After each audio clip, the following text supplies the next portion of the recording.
அதுக்காக மட்டுமல்ல, துஷக்திகள் என்று சொல்லக்கூடிய மனிதனுடைய ஜீவாத்மாவை சுற்றி பாத்தீங்க அப்படின்னா என்னவா இருக்கும் அப்படின்னா ஒரு கருப்பு மலை மாதிரி இருக்கும்.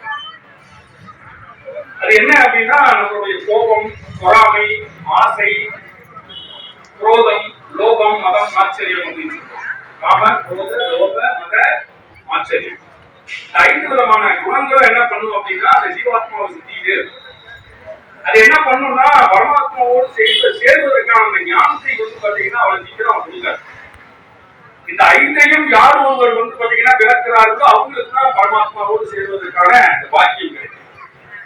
அப்போ இந்த குணங்களை களையக்கூடிய பிரசாதமாக அண்ணா அபிஷேகத்திலிருந்து நடைபெறக்கூடிய அந்த அன்னத்தினாலே பிரசாதம் பலமாக இருக்கிறது.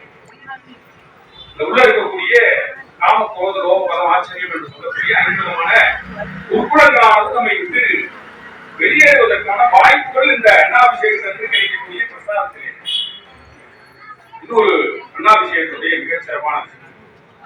அடுத்தது நிறைய அண்ணாபிஷேகத்தை பாத்தீங்கன்னா நிறைய கதைகள் நிறைய பேர்